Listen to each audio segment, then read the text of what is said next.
정약용이라는 사람을 혹시 아시는지 모르겠습니다. 1800년도에 실사구시를 이야기한 실학자, 한국에서도 유명한 사람이죠. 정약용이라는 사람. 그 사람은 정치 세계에 있다가 밀려나가지고 유배 생활로 인생을 마무리했던 사람이죠.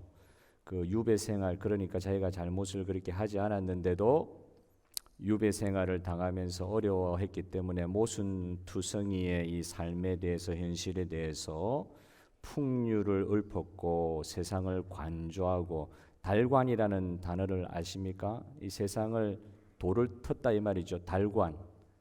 관점이 그냥 넘어선 거예요. 그런 식의 삶을 살면서 쓴 시가 하나 있는데 이름이 독소예요. 독소. 그 한글로 이야기하면은 홀로 웃다. 어느 성도님께서 저한테 이 시를 보내준 적이 있어서 기억해 놨다가 여러분에게 이렇게 소개해 드립니다. 설교 내용 다 잊어버리고 이것만 기억하시면 안 돼요. 그래도 한번 들어가는 김에 이거 가지고 한번 들어가겠습니다. 양식 많은 집은 자식이 귀하고 아들 많은 집엔 굶주림이 있으며 높은 벼슬아치는 꼭 멍청하고 재주 있는 인재는 재주 펼일 없다. 완전한 복을 갖춘 집 드물고 지극한 돈은 늘 쇠퇴하기 마련이며 아비가 절약하면 아들은 방탕하고 아내가 지혜로우면 남편은 바보이다. 이거 거꾸로도 됩니다. 남편이 지혜로우면 아내가 바보일 수도 있죠. 보름달 뜨면 구름 자주 끼고 꽃이 활짝 피면 바람이 불어대지. 세상 일이란 모두 이런 거야. 나 홀로 웃는 까닭 아느니 없을걸. 이렇게 이제 이게 한자로 된 시인데 한글로 이렇게 해석을 하면 이렇게 된다는 것이죠. 이 비관적인 삶이잖아요. 유배당하는 삶. 자기가 잘못한 것도 없고 뛰어난 지혜가 있는데도 멍청한 사람들을 통해 가지고 유배당하고, 그러다 보니까 할 수 있는 것이 아무것도 없다고 할 그때에 오히려 많은 책을 읽으면서 또 많은 생각을 하면서 달관의 경지에 이르렀다고, 이 시를 이제 듣는 사람, 보는 사람은 참 대단한 시다 칭찬하는 사람이 많더라고요. 그 이 시를 보면서 관조하고 달관하는 것은 좋은 듯하나 이 시의 내용은 그 비관적인 현실에 대한 자신의 현실 적응이잖아요. 뭐 비관적인 현실을 이겨냈다든지 그걸 뛰어넘어서 어떤 진리의 길을 쫓았다든지 그것이 아니라 이 시의 처음부터 끝까지 내용 우리가 탁 이렇게 손뼉을 치면서 야 그렇지 그렇지 이렇게 동의는 할 수 있을지 모르지만 이걸 가지고 진리라고 이야기하지는 않습니다. 처세술에 가까운 것이죠. 현실에 적응을 이렇게 했다는 것입니다. 어려운 현실이라도 달관을 하니까 견딜만 하더라. 이렇게 이야기하는 것입니다. 여러분, 우리 주 예수 그리스도 안에 있는 진리를 믿는 사람은 이것보다는 달라야 될 줄 믿습니다.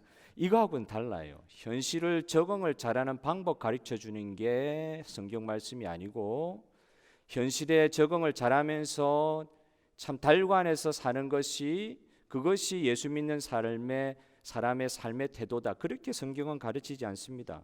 오늘 우리가 읽었던 잠언 말씀 대꾸구절이거든요. 악인과 의인의 대꾸구절, 슬기로운 자와 미련한 자의 대꾸구절. 그러니까 하나님 믿는 사람과 하나님을 경외하지 않는 사람의 대꾸구절이 이 오늘 읽었던 처음부터 끝까지 계속 반복이 되고 있습니다. 그래서 이 말씀을 학자들이 해석을 할 때에 시대에 이 잠언이 쓰여진 솔로몬 시대의 시대 상황을 가지고 해석하려는 사람들이 많았어요. 그러니까 이 이스라엘이라는 나라는 메소포타미아와 애굽이라는 두 강대국 사이에 위치해 있는 초승달 모양의 그 지역을 차지하고 있었던, 사실은 뭐 조그만 나라인데 이 강대국들 사이에 있는 조그만 나라에서 메소포타미아 지역이라고 하는 것은 하도 전쟁이 많았던 지역이 옥토가 돼가지고 전쟁이 많았던 지역, 누가 차지하면 누구는 멸망하고 이런 문명이 일어났다가 그 다음에 문명이 지는 그런 메소포타미아 지역의 영향을 받아서 이 잠언은 비관적인 관점으로 해석이 돼야 된다. 그러니까 삶이 너무 힘들어가지고 비관적인 현실에 대해서 사람들이 어떻게 대처하면서 살았느냐. 그래서 이 잠언도 그런 관점에서 쓰여졌다 이렇게 해석하는 사람들이 있는 반면에 밑에 나일강 문명, 이집트 문명은 이 나일강의 풍성함 따라서 또 이렇게 한쪽 구석에 이렇게 밀려져 내려왔죠. 그러니까 전쟁을 누가 걸지 않으면, 자기가 전쟁을 걸지 않으면 전쟁 없이도 살 수 있는 나일 강변의 풍성함으로 살았던 사람들의 낙관주의. 그래서 이 잠언은 그 당시에 이집트의 낙관주의의 방식으로 해석을 해야 된다. 뭐 이런 식으로 공부하시는 분들이 해석을 하고 그렇게 합니다. 그런데 만약에 오늘 읽은 이 잠언의 하나님 말씀을 형태가 비슷하다고 그래가지고 이런 식으로 해석하면 이 잠언 말씀은 그 당시에 이소부화나 그 동양에 있으면 명심보감이라고 들어보셨죠? 이렇게 격언집 모아놓은 거, 성인의 말씀들은 모아놓은 거, 이런 명심보감 정도 그런 격언집, 이스라엘의 토착 문화에 따른 속담, 격언집, 신념들, 사람들의 신념들을 써놓은 것으로 격화시킬 수도 있겠죠. 하나님의 말씀이 비슷하게 보인다고 해가지고 그렇게 해석할 수는 없는 노릇입니다. 신념을 다룬 글이나 처세술을, 세상 살아가는 방법을 가르쳐주는 글들은 스스로, 사람들 스스로의 삶에 대한 계획과 목표를 실천하는 관점에서 내가 이런 식으로 살면 성공하겠지, 내가 이런 식으로 살면 이런 억울한 세상도 달관하며 살 수 있겠지, 나름대로 자기의 계획과 목표를 실천하는 관점에서 쓴 글이라고 하면, 오늘 읽은 잠언의 하나님의 말씀은 신앙의 이 글, 이 잠언의 글, 이 하나님의 말씀은 하나님으로부터 주어진 길을 성도로서 믿음을 가지고 어떻게 걸어갈 것인가를 가르쳐주는 하나님의 말씀입니다. 비슷한 것 같아도 분명한 차이가 있어요. 신앙과 지혜는 삶의 수단이 아닙니다.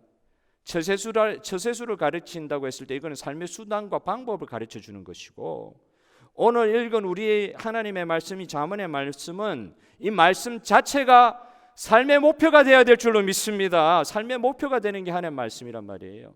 방법 가르쳐주는 게 하나님의 말씀이 아니라는 것입니다. 방법이라고 쓰여져 있어도 말씀을 그 정도로 해석하고 그냥 끝나버리면은 거기에서 예수님을 발견할 수 없어요. 거기에서 구원의 도리를 발견할 수 없는 것입니다. 처세는 어떻게 부자되고 현자가 되고 덕자가 될지에 대해서 가르쳐 주려고 하는 것들이지만, 처세술 책을 보면 이 자기개발서, 서점에서 제일 많이 팔리는 것도 자기개발서라 그러잖아요. 세상 어떻게 살아갈 것인가, 마음을 어떻게 쓸 것인가, 되게 성경하고 비슷한 말이 많이 쓰여져 있는 것 같아도 거기에는 구원이 없어요. 구원의 도리에 대해서 가르쳐주는 책들이 아닙니다. 현자 덕자가 될지에 대해서 가르쳐주는 것이 이게 자기개발서고 처세서라고 그러면은, 이 신앙에 관한 이 하나님의 말씀은 부자 되기 위해서 우리가 하나님의 말씀 믿는 것이 아니듯이, 현명하게 살기 위해서 그래서 하나님 말씀을 붙드는 것이 아니듯이, 말씀과 지혜는 세상 살아가는 수단만을 가르쳐주는 것이 아니라 삶의 목표에 집중하게 하는 하나님의 말씀인 줄 믿습니다. 그렇기에 오늘 잠언 말씀을 읽더라도 여기에서 우리는 구원을 읽어내야 돼요. 하나님의 구원의 역사를 볼 줄 알아야 됩니다. 오늘 말씀은 말을 잘하는 방법, 이거 그냥 읽으면은요, 말을 어떻게 해야 잘하고 사느냐, 부자 되는 행동 수칙, 그런 관점에서 읽으면요, 그런 게 눈에 보여요. 부자 되려고 하면 열심히 살아야 되겠구나, 이런 상황이 또 열심히 살아야 되겠구나, 뭐 이런 식의 행동 수칙, 말을 잘하는 방법, 삶의 바른 태도를 가르쳐주는 격언집이 아님을 여러분 아셔야 됩니다. 처세술을 가르쳐주는 본문이 아니다. 오늘 우리는 잠언 말씀을 통해서 진리를 배우기를 원하는 것이지, 세상 현자들도 말할 수 있는 세상 살아가는 법, 현실 적응법, 부자 되는 법을 배우려는 것이 아닙니다. 어떤 유튜브 보니까 하나님의 말씀을 풀이하는 성경을 이야기하는 것 같은데 잘 사는 법이라 그러니까 제가 좀 마음 부담이 오더라고요. 그 말의 뜻은 이해가 되는데, 말의 뜻은 충분히 이해가 되는데 성경을 통해서 잘 살게 되죠. 이러면 성경을 통해서 부자도 될 수 있습니다. 성경 말씀을 통해서 남들보다 뛰어난 명성을 얻을 수도 있습니다. 여러분 믿습니까? 이렇게 작아가지고는 안 될 텐데, 여러분 믿습니까? 여러분 그 성경 말씀에 삶에 대한 모든 진리가 다 들어있다고 하는 관점에서는 그 성경 말씀을 통해서 진짜 부자된 사람들이 많아요. 그런데 오늘 읽는 말씀을 통해서 이 가운데 진리를 배우기를 원하는 마음이 아니고 그런 방법을 배우기를 원한다. 이거 성경을 잘못 읽는 태도란 말이죠. 그러므로 잠언 말씀을 읽다가 보면은 세상에서 말하는 지혜, 지식과는 좀 모순되어 보이는 말씀들이 이번 한 주간도 말씀 묵상하면서 여러분들 많이 느끼셨겠지만 오늘 본문도 그래요. 세상에서 일어나는 현상과 이렇게 살아야 세상에서 성공할 수 있을 것이다. 세상을 이렇게 가르쳐 주는데 오늘 잠언 본문 말씀은 꼭 그렇지는 않아요. 어떻게 보면 오늘 말씀 읽으면서 저래 살면은 쪽박 찰 텐데 이렇게 험한 말을 드려서 죄송합니다. 아침부터 조금 리얼하게 표현하려고 하다 보니까 저렇게 살면은 가난해질 텐데 저렇게 손해 보는 방식으로 살려고 말씀을 가르쳐 주시면 어떻게 합니까? 세상 잘 사는 법을 가르쳐 주어도 시원찮고 얼마나 세상 살기 어려워서 그냥 세상 좀 잘 적응하고 잘 사는 방법 좀 가르쳐 주시면 좋은데 그런 면에서 지혜를 가르쳐 주시면 좋은데 자기에게 별로 이득이 될 것 같지 않은 것을 이렇게 가르쳐 주시면 어떻게 합니까? 하는 의문스러운 단견으로는 길게 바라보면 이렇게 해석할 수 없음에도 불구하고 그냥 읽는 그대로 단견으로 바라보다 보면은 그런 말씀들이 혹 있을 수도 있어요. 예를 들면 가령 오늘 본문의 16절에 보시면 슬기로운 자는 수욕을 참느니라 하고 되어 있습니다. 슬기로운 자는 수욕을 참느니라. 진리를 쫓는 자는 여호와를 경외하는 자는 수욕을 참느니라. 수욕은 모욕이란 말이거든요. 자기에게 주는 모욕, 말 같지도 않는 거짓말, 그걸 바로 반응하지 않고 그걸 참느니라 하고 되어 있어요. 현 시대에 모욕과 수욕과 정의롭지 못하는 것과 갈세 당하는 것을 참고만 있으라고 여러분의 자녀들에게 그렇게 가르치시겠습니까? 내가 받지 않아야 될 정당하지 않은 그런 대접을 받고 너는 그냥 바보같이 참고 있으라, 그렇게 여러분 가르치시겠습니까? 그런 상황을 만나면 합당하지 않는 정의롭지 못한 그런 대우를 받을 때는 의로운 반항, 정당방위, 가만히 있는데 막 죽이려고 달려들면 정당방위 해야 되잖아요. 정당방위, 나를 무시하고 불평등하게, 사리에 맞지 않게 불평등하게 대우하는 모욕질, 갑질에 대해서 그냥 참고 있으라고 가르치지는 않지 않으십니까, 여러분? 자녀들에게 이런 거 가르치지는 않잖아요. 참고 있으라고. 옛날 조선시대도 아니고 중세시대도 아니고 이런 갑질, 불평등하게 대우하고 내가 받지 않아도 될 그런 말을 막 거짓말하면서 달려드는 사람에게 왜 합당하게 반항하지 못하냐? 진리로 그런 사람은 대적을 해야지. 슬기로운 자는 수욕을 참느니라, 이렇게 이야기하면서 아이들에게 가르쳐 줄 수가 있냐 이거죠. 이런 식으로 참아주니까 어느 유명한 배우가 한 말처럼 이런 식으로 잘못된 것을 잘못됐다고 이야기하지 않으니까 독재가 생기는 거 아닙니까? 독선이 생기는 거 아닙니까? 잘못된 거에 대해서는 말을 해줘야죠. 그래 독재가 안 되고 독선이 안 되죠. 그렇게 이야기하시는 최근에 유명해진 어느 배우의 말을 듣기는 들었습니다. 그럴듯한 말씀이죠. 그런데 오늘 말씀과 비교해 보니까 뭐 그 뜻을 깊이 해석하면 또 다를 수도 있겠지만 그냥 있는 그대로를 보니까 슬기로운 자는 수욕을 참느니라, 모욕을 참느니라, 합당하지 않아도 받아들여야 되느니라, 이런 식으로 해석해야 되는 이 말씀을 그냥 현실 그대로 받아들이기가 쉽겠냐 이것입니다. 19절에 진실한 입술은 영원히 보존된다고 말씀하셨는데 진실한 입술은 영원히 보존된다, 영원히 보존된다. 듣기는 좋은 말인데 실제로 말씀을 세상에 살면서 적용하려고 하다 보면 내 인생이 얼마나 길게 산다고, 현재 지금 당장 살아갈 때 내 주변에 있는 사기로 말미암아 거짓으로 말미암아 고통당하고 있는데 내가 아무리 바른 말하고 하나님 앞에서 깨끗한 말을 나는 한다고 증언한다고 하는데도, 다른 사람을 위해서 좋은 말 해주고 있는 그대로 정직한 말을 해주고 하는데도 재판에 들어가도 변호사 비싼 사람 산 사람이 항상 이기고 말이죠. 꼭 그런 건 아니라도 바른 말을 해도 지금 현재 이 말이 거절당하고 거부당하면은 이 짧은 세상에 나는 바른 말 한다고 하는데도 자꾸 거절당하고 거부당하고, 내가 지금 보는 눈에서는, 내가 지금 살고 있는 현실에서는 거짓이 진실을 이기고 있는 것이지 않습니까? 하나님, 어떻게 거짓이 이렇게 진실을 이겨가는 상황을 그냥 영원히 보존된다고 말씀하시고 이 현실에 대해서는 아무 말씀도 안 하시면 어떻게 합니까? 지금 제가 당장 거짓 때문에, 사기 때문에 고통당하고 있는데 영원히 보존되는 진실한 입술의 가치를 붙들어라, 이렇게만 말씀하시면 어떻게 하십니까? 무슨 영원한 진실의 가치가 나에게 도움이 됩니까? 어떻게 보면 어떤 분들은 이렇게까지 한탄하시는 분이 있을지 모르겠어요. 너무 현실이 힘드니까, 거짓에 농락당하는 현실이 힘드니까 이렇게까지 말씀하시는 분이 있지는 않은지 모르겠습니다. 현재 나에게 도움이 안 되는데, 이 중요한 게 현재 나에게 도움이 안 되는데 영원히 보존된다고 하시는 게 제가 이게 무슨 위안이 됩니까, 주님? 이렇게 혹시 오늘 아침에도 기도하신 분 있지 않으세요?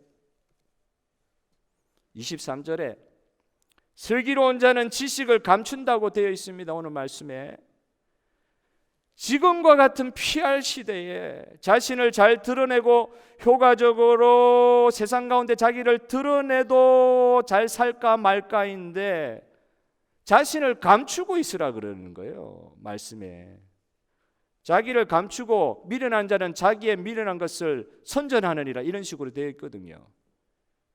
생명을 붙든 사람은, 진리에 서 있는 사람은 자기를 이렇게 표현하고 떠벌리는 것이 아니라 자기를 감춘다고 표현하고 있어요. 현 시대에 잘 맞지 않는 말씀 같아요.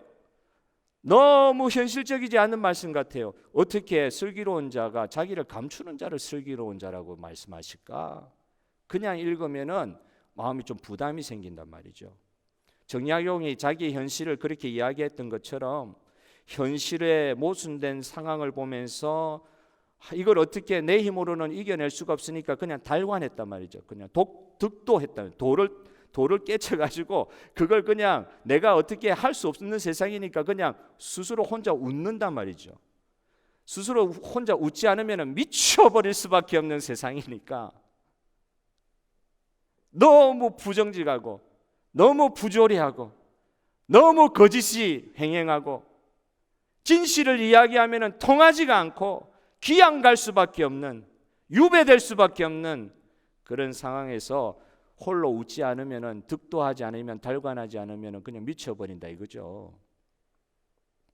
그러니까 그런 상황에서도 살아남기 위해서 적극적으로 자신을 나타내고 극복하는 정신, 그런 걸 가르쳐 주어야 하나님 말씀일 것 같은데, 그런 것을 외치고 있어야 하나님 말씀일 것 같은데, 이런 세상에서 슬기로운 자는 자기의 지식을 감춘다, 이렇게 말씀을 하시는 것입니다.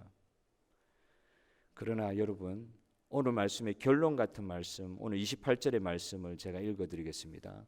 28절 오늘 마지막 말씀 12장 28절에 보면 공의로운 길에 생명이 있나니 그 길에는 사망이 없느니라. 아멘.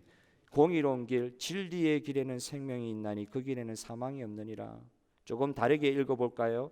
의로운 사람의 길에는 생명이 있지만 미련한 사람의 길에는 사망이 있습니다. 그렇게 해석될 수 있을 것입니다. 또 다르게 한번 읽어볼까요? 진리를 붙드는 사람에게는 생명이 있지만, 할렐루야, 아멘. 진리를 붙드는 사람에게는 생명이 있지만 진리를 붙들지 않고 하나님의 말씀을 붙들지 않고 어리석은 길을 계속 걸어가려는 사람에게는 사망이 있습니다. 이런 식으로 해석될 수 있을 것입니다. 처세술이라는 것은요, 오늘 자기개발서가 가르쳐주는 것들은요, 대부분 진리, 하나님의 복음, 말씀과 상관없는 자기개발서들이 가르쳐주는 대부분의 내용들은 현재 이 세상을 어떻게 잘 살 수 있을 것을 집중하여 가르칩니다. 일시적인 행복을 놓치지 않기 위해서 그 행복을 붙들라고 가르칩니다. 그러나 오늘 하나님 말씀 진리는 영원한 것을 붙들라고 가르치고 있습니다. 말하기보다는 듣는 것을 선택하라.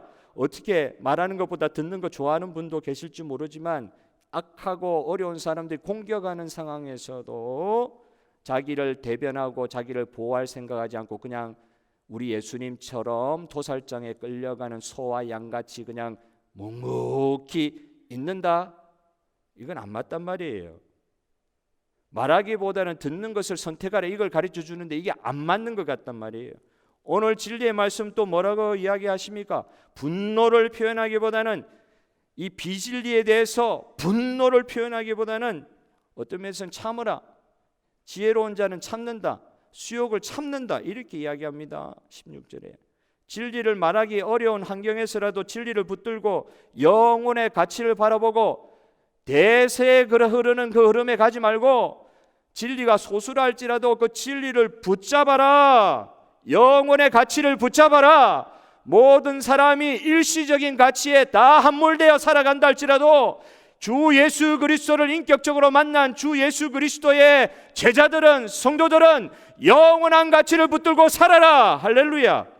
지금 쉬운 길, 눈에 보이는 길, 넓은 길로 가지 말고 효율적으로 세상을 살아가는 방법이 눈에 확연히 보인다 할지라도 그런 효율적인 방법을 찾지만 말고 어떤 면에서는 소처럼 한 곳에서 부지런하게 묵묵히, 누가 칭찬 안 해줘도 그 주어진 길에서, 하나님께서 주어진 소명의 길에서 최선으로 살아가기를, 최선으로 묵묵히 주어진 길을 걸어가기를 최선을 다하라.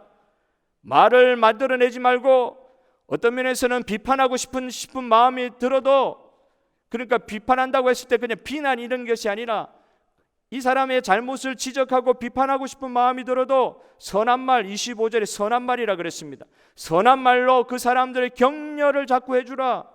비관적인 상황에서 이 사람 이렇게 살면 죽는데 하는 비관적인 상황에서도 근심되는 말을 현실적으로 그에게 주기보다는 오히려 선한 말로 격려해 주라. 그 사람 바보라도 바보라 그러지 말고 그 사람의 좋은 장점을 최대한 선한 말로 격려해 주라.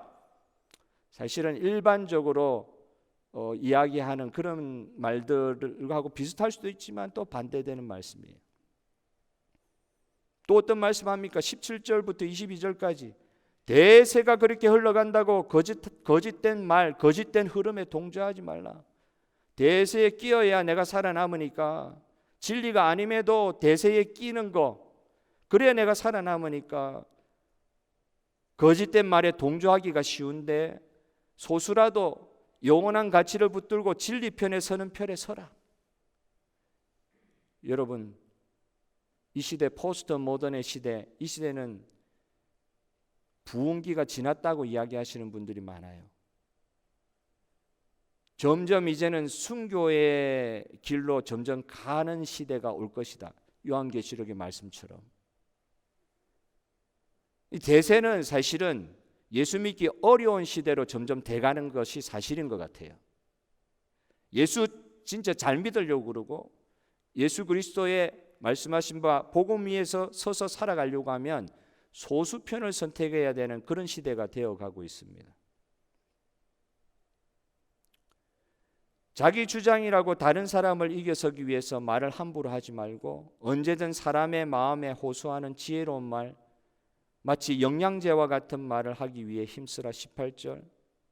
처세라고 이야기할 때는 행위와 결과를 딱 연결시켜가지고 이런 행위할 때 이런 결과가 나온다는 것을 가르쳐 주지만 하나님의 말씀은 이런 인과관계가 성립되게 하시는 분이 누구시냐? 그분이 하나님이신 것을 말씀하고 있는 줄 믿으시길 바랍니다. 이런 인과관계가 왜 생기느냐? 저세술은 그냥 이렇게 했더니 이 정도의 결과가 생긴다, 이 근본을 모르는 이야기를 하지만 우리는 그걸 아는 거예요. 이런 인과관계가 성립되게 하시는 분이 누구시냐? 오늘 말씀을 보면서도 이렇게 사니까 이런 결과, 좋은 결과가 나오더라, 이걸 배우는 게 아니라 이런 인과관계를 만드신 분이 누구냐? 우리 주 하나님, 천지의 창조주 하나님, 우리 주 예수 그리스도를 구원자로 보내주셔서 우리를 끝까지 사랑하여 주신 우리 하나님 아버지가 이 말씀을 보면서 눈에 확연히 보이는 은혜를 받으시기를 바랍니다. 잠언이요, 오늘 읽은 말씀이 우리가 헷갈리는 것이 비슷한 말씀이 자꾸 반복이 많아요. 이 반복이 결국 무엇을 가르치고 있습니까?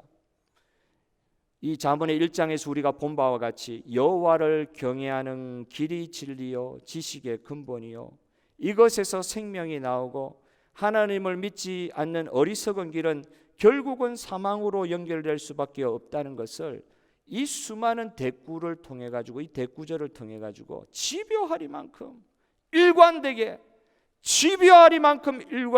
계속 주장하는 것이 오늘 하나님 말씀 잠언이라는 것입니다. 그래서 잠언은 일시적인 행복을 가르쳐 주는 그런 글이 아니고요, 가장 중요하고 가장 기초적이고 가장 삶에 있어서 기본적인 진리를 무한 반복해서 가르쳐 주고 있는 것입니다.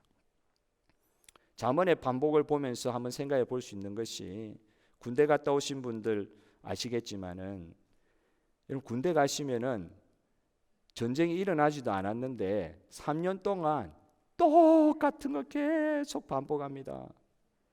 그 지휘관들이 이야기해요. 당신들은 너무 좀 냉소적으로 이야기하긴 하지만, 전쟁 나면 작게 5027에 따르면, 제가 군사 그걸 이야기하면 안 되는데 작게 5027에 따르면 여러분 숫자만 알고 계세요. 그런 작전에 따르면 전쟁 터지면 바로 휴전선에 포탄 맞아가지고 우리의 전우들이 먼저 이렇게 천국에 가시는 분도 있고, 그런 분들이 생기면 바로 우리는 그 전선의 뒤에 바로 투입이 돼야 된다.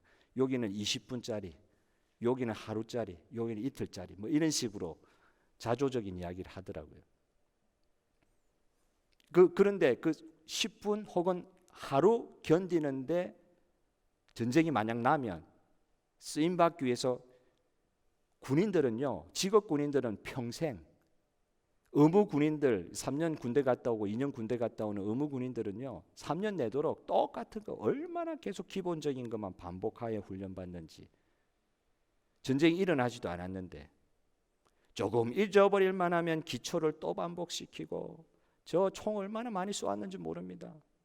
그 정도 쏘았으면 그만해야 되는데 또 때 되면 또 총 쏘아야 되고, 기초부터 또 PTA부터 시작합니다. 총 쏘기 위해서 군기가 얼차리를 많이 받아야 되거든요. 위험하니까. 그러니까 그거 전에 이거 잘하고 잘했는데 그것도 안 봐줍니다. 또 시간 되면 또 시키고 훈련시키고, 얼마나 반복을 시키는지. 한 번 써먹기 위해서 전쟁 날 때 이게 너무 중요하니까, 전쟁 날 때 이거 훈련 때 흘린 땀방울 하나가 전쟁 때의 핏방울 하나와 비교할 수 있을 것이다 이러면서 막 훈련을 시키는 거예요. 얼마나 반복을 시키는지. 전쟁도 안 났는데 왜 이렇게 기초를 또 하고 왜 이렇게 무한 반복을 시키는지. 이게 오늘 하나님의 말씀에 나오는 일종의 지혜라고 할까요? 영원을 대비하는 지혜, 영원한 생명을 대비하는 지혜, 혹시 모를 미래를 대비하는 지혜입니다. 기초적인 것, 기본적인 것, 가장 진리의 말씀에 있어서 기본적인 것. 그런데 우리 성도라 할지라도 이 기본적인 말씀은 필수 과목으로 통과를 해야 되는데, 이 필수 과목을 제대로 못하면은 선택 과목 아무리 잘해봐야 소용없거든요. 근데 필수 과목 기본적인 거를 그냥 대충 넘기고, 중요하다 이야기해도 전쟁이 안 났으니까 중요한 줄 모르는 거예요. 그걸 당나라 군대라 그럽니다. 당나라 군대. 훈련 안 하는 군대를 당나라 군대라 그래요. 전쟁이 안 났으니까. 그러니까 필수 과목을 통과할 생각을 안 하고, 필수 과목은 좀 지루하고 어렵고 필수로 해야 되는 거 보면은 보통은 재미없는 게 많아요. 필수 과목이라는 거는 기초기 때문에, 기본이기 때문에 재미가 별로 없어요. 그래서 보통 선택 과목 많이 하려고 그럽니다. 자기가 좋아하는 거, 하고 싶은 거. 그 선택 과목을 많이 선택하려고 그러는데, 신앙에 있어서도, 하나님의 말씀을 배우는 것에 있어서도, 하나님 뜻대로 살려고 하는 성도들의 삶에 있어서도 필수적으로 거쳐야 되는 이 진리의 기초를 그냥 뛰어넘어가서 진짜 중요한 말씀인데 이거를 선택 과목처럼 대하는 경우가 너무 많다. 필수 과목인데, 기초인데, 기본인데 기본을 그냥 뛰어넘고 그냥 선택만 하고 있는 거예요. 선택 과목만. 근데 인생이 그렇게 선택 과목만 택해가지고 이어질 정도로 그렇게 평이한 삶만 계속 됩니까? 안 그렇지 않습니까? 죽음은 말할 것도 없고요. 갑자기 닥쳐오는 죽음의 문제 어떻게 우리가 해석할 수가 있습니까? 맨날 선택 과목만 하다가 죽음을 딱 대할 때 진짜 필요한 기초 체력, 기초 신앙, 구원의 진리, 예수로 말미암아 천국 가는 복음의 진리, 이런 걸 훈련하고 연단하는데 그냥 쉽게 생각하고 있다가 막상 그거 닥치면은 얼마나 혼비백산하는지 모릅니다. 우선 겉으로 볼 때에 문제가 없으니까 멍 때리는 거예요. 당장 문제가 안 생기니까, 전쟁이 안 터졌으니까. 이거 그냥 지나쳐도 별로 겉으로 볼 때 아무 문제가 없으니까 멍 때리면서 기본에 충실하지를 않고 그냥 내 하고 싶은 것만 하고 있다가 총검술하고 있지 않다가 10년이 그냥 흘러갔다고 생각해 보십시오. 처음에 군대 들어가서 배웠던 거 10년 지나면 다 잊어버립니다.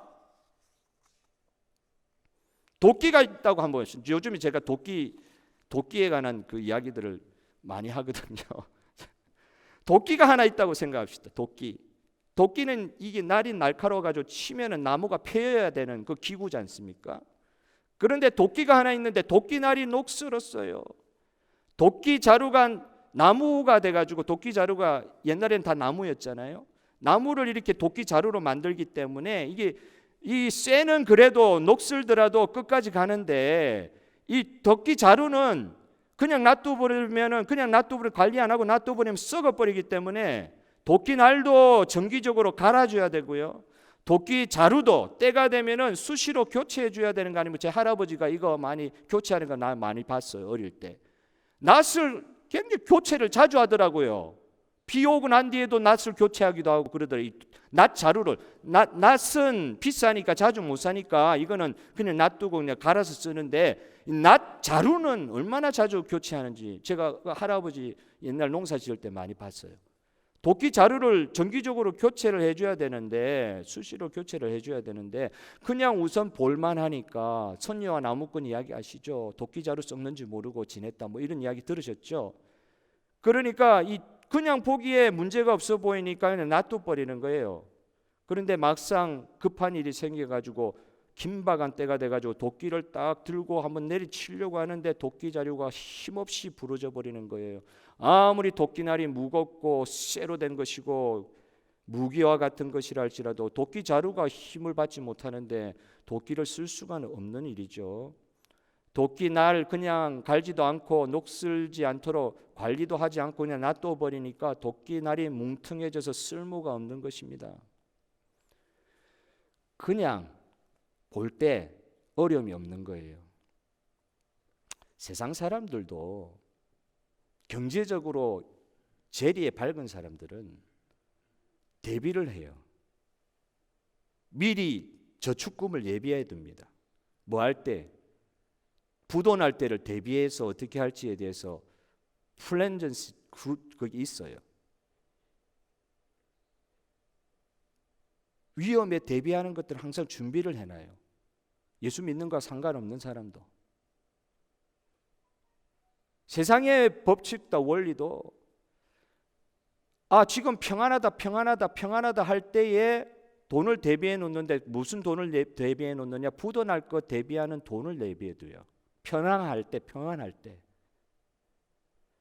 그런데 평안할 때의 특징이 있습니다. 겉으로 보기에는 말짱한 거예요, 말짱. 그런데 이 돈을 예비해 두지 않고 그냥 해버리면 겉은 말짱하는데 돈을 주로 많이 쓰고, 안에 연구해가지고 앞으로 미래 먹거리 하기 위해서 돈 투자하고 이런 데는 신경을 못 쓰는 거예요.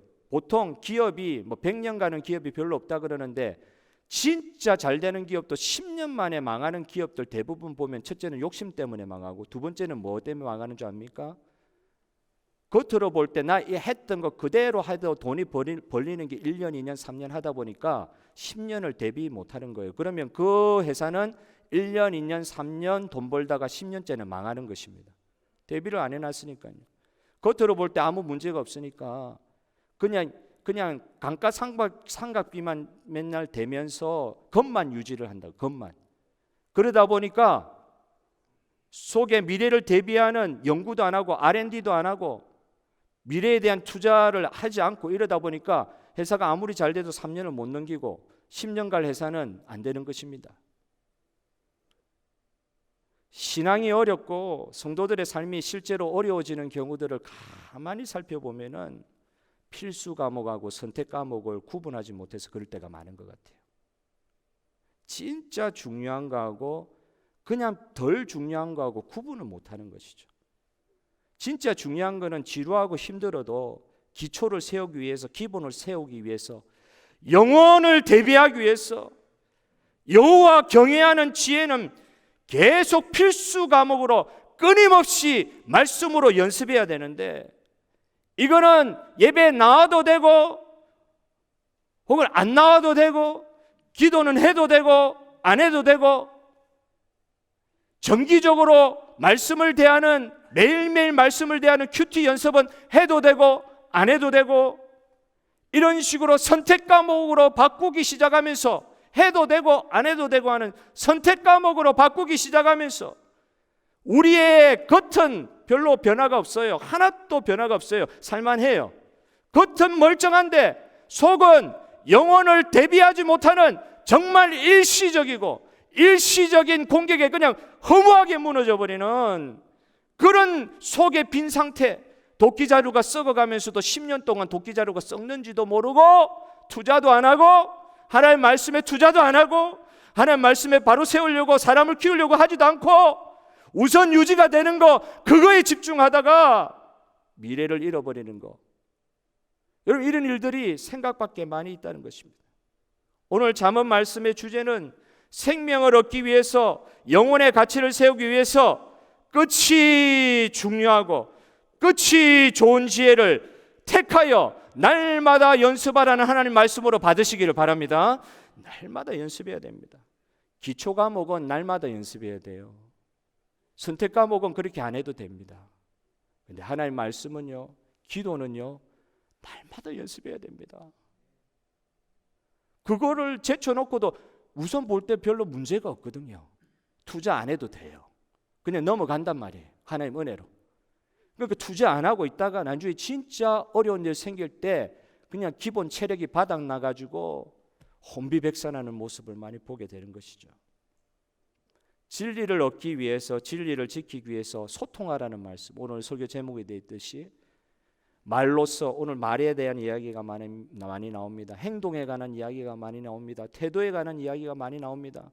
뭘 가지고 준비하라는 것입니까? 소통, 이런 것들, 말을 통해서, 나의 행동을 통해서 소통을 하라는 거예요. 세상과 소통하고, 먼저는 하나님과 소통하고, 세상과 소통하는 그런 기본적인 훈련들을 말씀을 통해서 하라는 것입니다. 말하는 소통, 커뮤니케이션의 방법도 영혼을 바라보는 관점에서 소통하게 하여 주시옵소서. 생명을 얻기 위해서 지혜롭게 소통하는 방법을 배우라는 것입니다. 일시적인 것에 매몰되는, 일시적인 것 얻기 위해서 모든 진 다 빼는 그런 소통 방식에 빠지지 말고 영혼을 위한 말하는 방식, 소통하는 방식을 배우라는 것입니다. 당장은 그렇게 할 때 일시적으로는 이득이 없는 것 같고 진리를 지키기는 하지만 그 진리 지키기 위해서 소처럼 우직하게 그냥 내 열심으로 하는 것 같은데 겉으로 볼 때 아무 결과도 없는 것 같고, 일시적으로 볼 때는 아무 결과도 없는 것 같고, 그런데도 나는 말씀에 의거하여, 오늘 잠언의 말씀에 의거하여 묵묵히 그 자를 지키고, 어떨 때는 말하고 싶어도 침묵하고 참고, 어떨 때는 말할 것이 억천만 가지가 돼도 참고, 참는다. 일시적으로는 터뜨려야 되잖아요.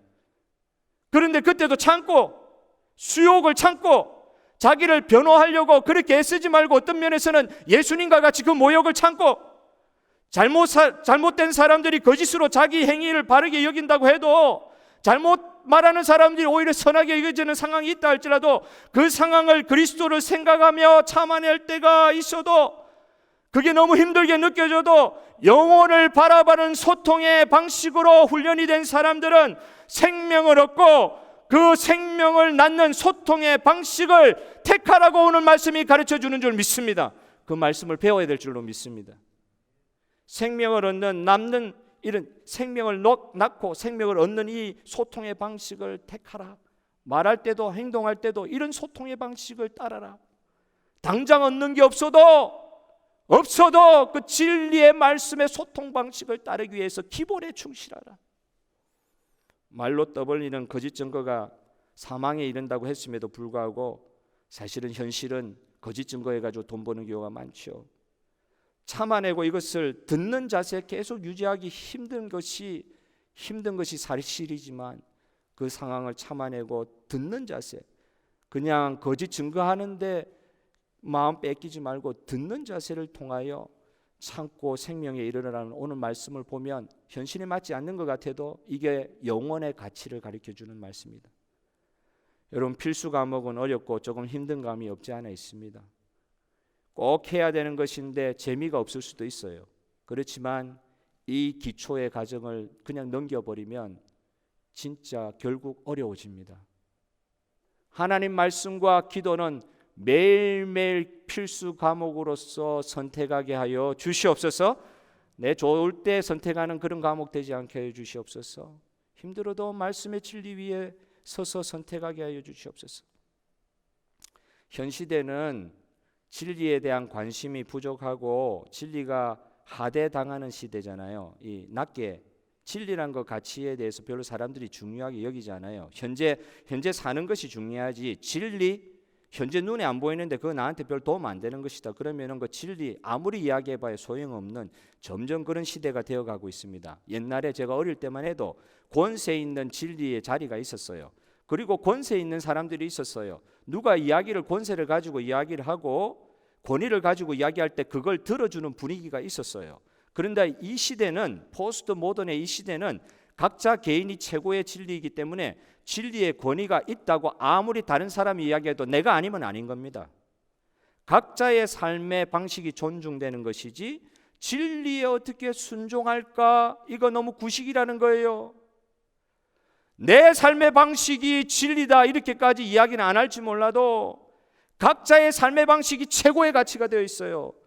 각자의 삶에 일시적으로 얻는 것이 최고의 가치가 되어 있지만 진리, 영원한 가치, 하나님 말씀에 어떻게 순종할까? 이건 구식이라고 이야기하는 게 말은 그렇게 안 해도 현실의 시대가 그렇게 점점 변해가고 있어요. 그래서 진리를 믿고 진리를 따르려고 하고 진리를 수호하려는 하나님의 백성이 실제로 삶을 딱 진리를 붙들고 현장에 세상에 딱 나가려고 할 때 움츠려들 수밖에 없는 상황이 많이 있습니다. 실제로 내가 진리를 가지고 있는데 세상이 너무 진리를 우습게 여기니까 움츠려든단 말이에요. 움츠려들어요. 전도 현장에 당장 나가보면 딱 경험합니다. 옛날과 많이 달라요. 아직도 교회 나가냐고 그런 사람들이 많아요. 달라요. 이제는 좀 우리는 여기 안에 있으니까 하나님 보호를 받고 있으니까 선택 과목만 선택하고 살아도 별 차이가 안 나는데 선택 과목만 하다가 딱 세상에 나가서 딱 보면 무너질 때가 많아요. 왜 이런 현상이 생기겠습니까? 하나님의 백성들 스스로 진리를 선택해야 할 삶의 방식 중 하나로 하나님 백성들 스스로가 진리를 유일한 가치로 해야 되는데 말씀을 유일한 가치를 둬야 되는데 하나님 백성들 스스로가 좀 많이 움츠려들다 보니까 하나님의 말씀 진리대로 가르침 받은 대로 살려고 하면 너무 어려우니까 하나님 백성들 스스로 진리를 선택해야 할 그 삶의 방식 중 선택해야 될 방식 중 삶의 방식 중 하나 정도로 여기는 말은 그렇게 안 하지만 삶의 태도가 그런 식으로 많이 변해 간다는 말입니다.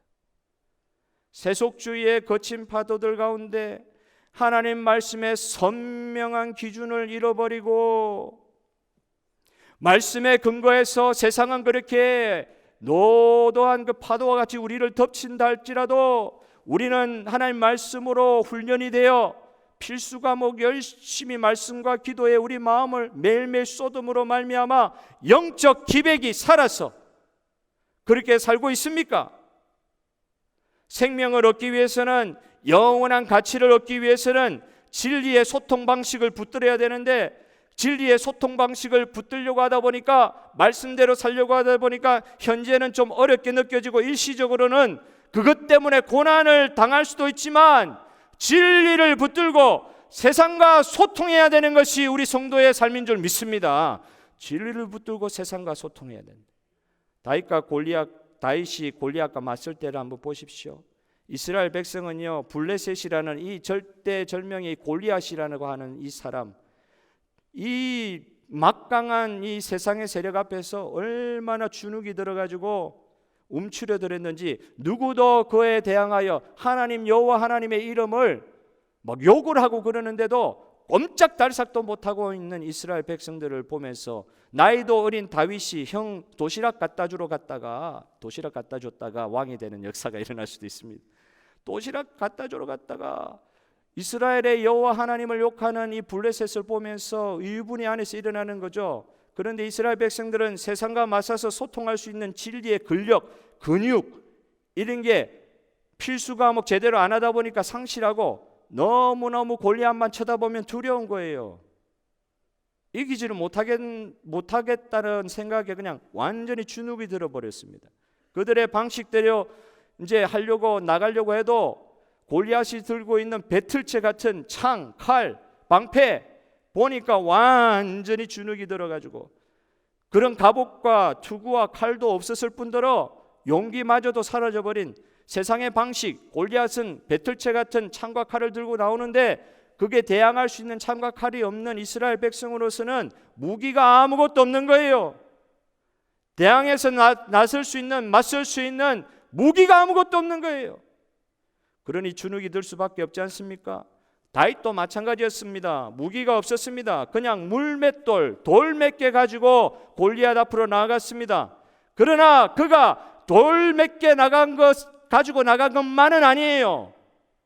다윗이 그 무시무시한 골리앗 앞으로 나갈 때 어떻게 나갔습니까? 내가 만군의 여호와의 이름을 들고 내가 너에게 나가노니, 만군의 여호와의 이름을 가지고 나갔습니다. 무기도 없었어요. 골리앗과 같은 세상의 창틀과 같은 배틀채와 같은 창과 칼은 없었어요. 그러나 여호와의 이름을 가지고 네가 그렇게 입으로 모욕하는 죽었다 이야기하는 만군의 여호와 하나님, 살아계신 하나님의 이름을 들고 내가 너한테 나가노라. 세상과 소통할 때에 여호와의 이름 말씀을 품고 나간 줄 믿습니다. 세상의 방식과 맞서 세상의 방식으로 싸우지 않았어요. 세상의 방식으로 싸우려고 하지 않았어요. 세상의 그 거대한 흐름 가운데서도 하나님의 말씀의 소통, 하나님의 말씀만을 붙들고 나간 다윗에게 과연 하나님께서 살아계신 하나님으로 승리를 주신 줄 믿습니다. 성경은 이 사람을 하나님의 영에 감동된 사람으로 표현하고 있어요. 하나님의 영에 감동된 사람. 다윗은 세상 처세가들이 이야기하는 그런 방법들은 몰랐을지 몰라도 그는 하나님의 영에 감동이 되어 있었어요. 하나님의 영에 감동되어 있어요.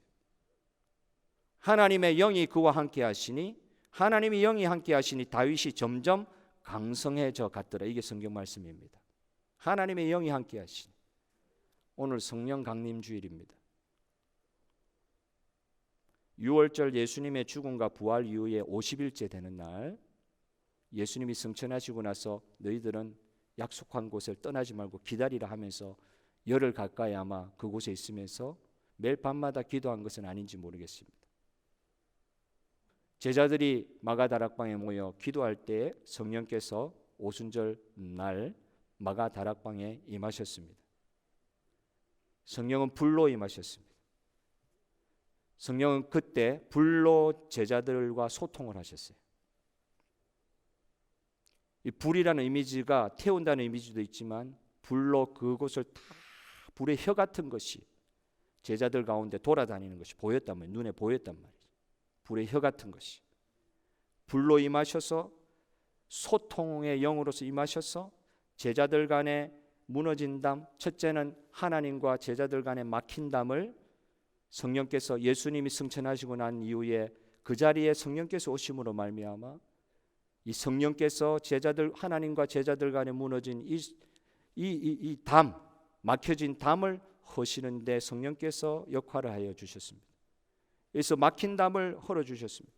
그리고 제자들과 제자들 사이에 혹은 제자들과 이 예수 믿지 않는 세상 사이에 두려움이 딱 가로막혀 있어가지고 누구도 세상 가운데 나가지 못하는 그때에 성령께서 임재하여 주심으로 하나님과 제자의 담을 허시고 제자들 간에 막혀있는 담을 허시고 제자들과 세상 가운데 있는 담을 헐어주시는 소통을 이루신 주님의 은혜를 찬양합니다.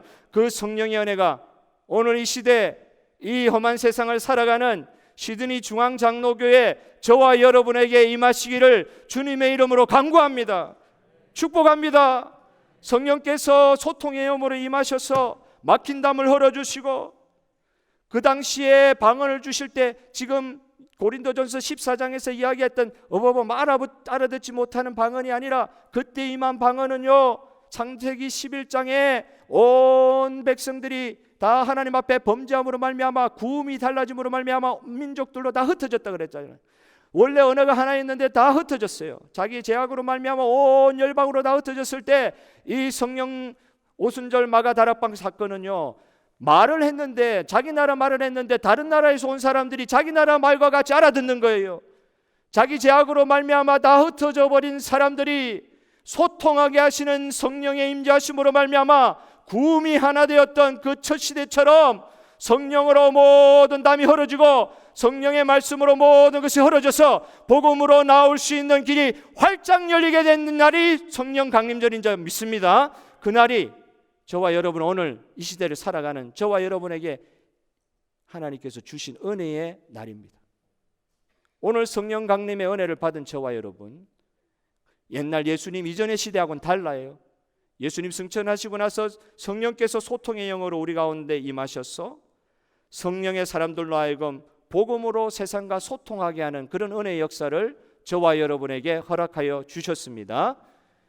다윗과 같이 하나님의 영에 감동된 사람으로 담대하게 하나님의 이름으로 세상 가운데 나가는 저와 여러분 됐으면 좋겠습니다. 필수 과목은 해야 돼요. 그런데 하나님의 말씀, 기도, 선택 과목처럼 하면 안 돼요. 모이기를 힘씁시다. 말씀 듣기를 힘쓰시다. 기도하여 모여서 기도하기를 힘씁시다. 이걸 선택하지 맙시다. 여러분, 이걸 해야 됩니다. 기초를 충실하게 닦아야 됩니다. 오늘 말씀처럼 영원한 가치를 바라보고 일시적인 것 조금 내려놓을 수 있어야 돼요. 일시적인 가치를 얻으려고 그러다가 영원한 가치 잃어버리는 그 우매함에 빠져서는 안 되는데, 오늘날 이 세상에 너무 골리앗과 같이 크기 때문에 여러분, 움츠려져 있는 제자들이 하나님의 영 성령에 감동되어 세상을 변화시키기 시작한 것처럼 너무 우리와 달라서 대화가 통하지 않는 세상에서 소통이 되지 않는 공동체, 오늘 우리 교회 공동체 안에서도 혹시 소통되지 않는 부분들 많습니까? 오순절 성령께서 담을 허신 그 은혜가 우리 공동체 안에 이 막혀있는 담도 소통의 영으로 물리쳐 주시옵소서. 통하게 하여 주시옵소서. 예수 믿는데 뭘 그렇게 의견이 많습니까? 예수라는 한 가치 안에, 영혼의 한 가치 안에 다 소통되게 하여 주시옵소서. 그것만 주신 게 아니잖아요. 말도 안 되는 세상 가운데 생명을 전수할 수 있는, 생명으로 소통할 수 있는 능력을 다윗에게 허락하신 것 같이 저와 여러분에게 하나님의 영으로 감동케 하신 저와 여러분에게 그 능력을 주신 줄 믿으시길 바랍니다. 하나님께서 그 소통의 능력을 주신 줄 믿으시길 바랍니다. 그리고 세상 가운데 담대하십시오. 주눅들지 마십시오. 하나님의 영이 함께 하시면 다윗이 골리앗 이긴 것처럼 우리도 세상 아무리 크게 보여도 이길 수 있습니다. 아버지의 하나님과의 소통을 통하여 생명으로 인도하는 길에 이미 은혜 받은 우리들이 끝이 천재 보기는 좁아 보여도 그 생명으로 소통하는 하나님 중심의 말씀 중심의 믿음으로 일어서는 저와 여러분 되시기를 주님의 이름으로 축복합니다. 이 시간 다 같이 찬송하시면서 우리 예물을 하나님 앞에 헌신하는 시간 가지도록 하겠습니다. 우리 자막을 좀 띄워주시겠습니까?